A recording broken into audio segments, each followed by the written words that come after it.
किसी ने क्या सुंदर कहा है कि मन का हो तो अच्छा और मन का ना हो तो और भी अच्छा। नमस्कार दोस्तों, मैं सचिन। स्वागत है आपका मेरे चैनल ज़िंदगी मेरी और आपकी कहानी में।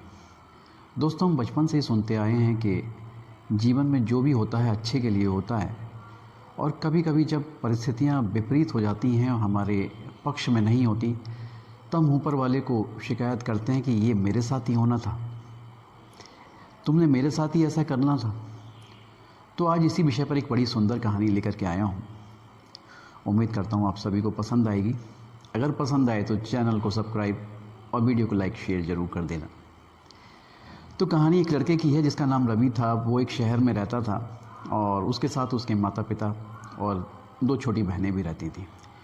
वो शहर में ही एक ऑफिस में काम किया करता था।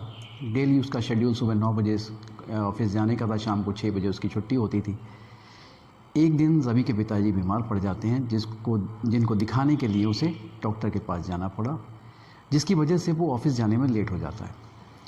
वो ऑफिस देर से पहुंचता है। जैसे ही ऑफिस के गेट पे पहुंचता है तो जो उसका इमीडिएट बॉस है वो गेट पे ही खड़ा था और रवि को देखते ही आग बबूला हो जाता है कि ये कोई ऑफिस आने का टाइम है, इस तरह से तुम नौकरी करोगे, ऐसे एम्प्लॉइज़ की मुझे कोई ज़रूरत नहीं है।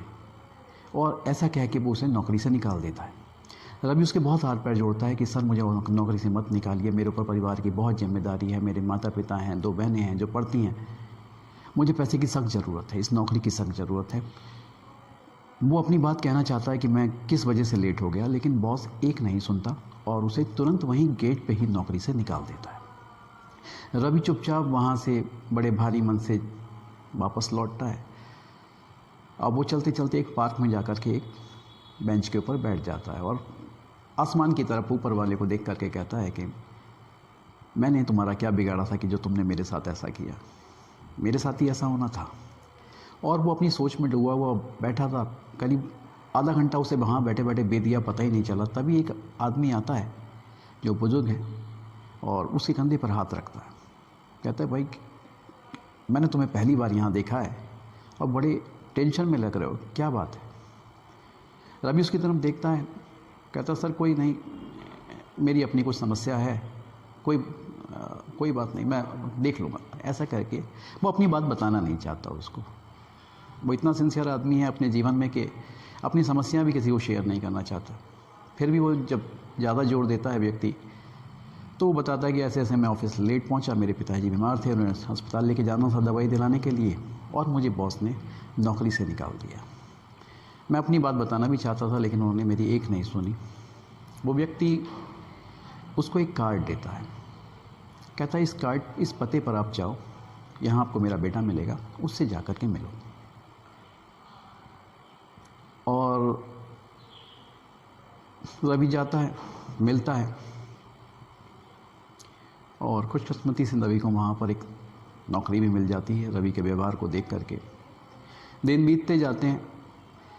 रवि अपने काम में तरक्की करता जाता है, धीरे धीरे आगे बढ़ता जाता है।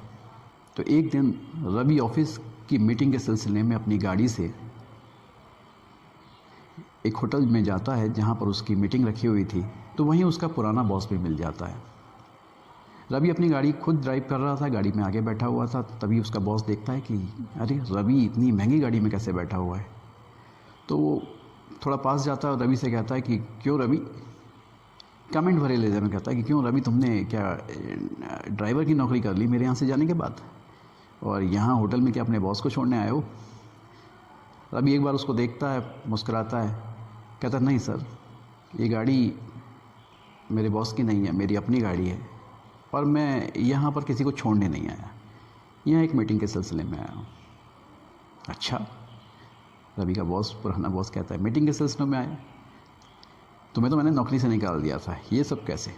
तो रवि फिर शुरू से लेकर लास्ट तक की उसे कहानी बताता है कि मैंने ऐसे ऐसे परेशान था, मुझे सज्जन मिले, उन्होंने अपने यहाँ काम दिया, और आज मैं उसी कंपनी में जहाँ मुझे काम दिया था जनरल मैनेजर की पोस्ट पे हूँ।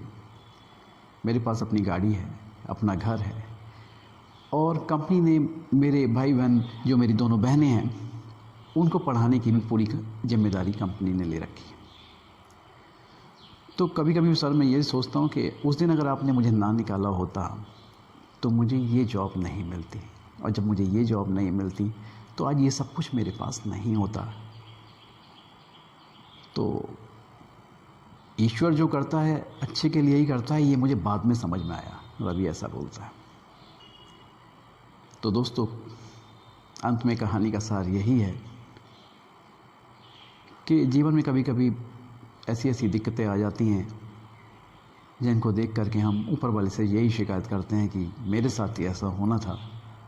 लेकिन वास्तविकता में कई बार ईश्वर ने कुछ और बेहतर हमारे लिए सोच रखा होता है, जिसको हम पहचान ही नहीं पाते, और बहुत कुछ हमें जीवन में आगे प्राप्त हो जाता है।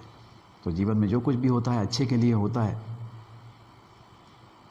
फिर मिलूँगा आपको एक नई कहानी के साथ। उम्मीद करता हूँ ये कहानी आपको पसंद आई होगी।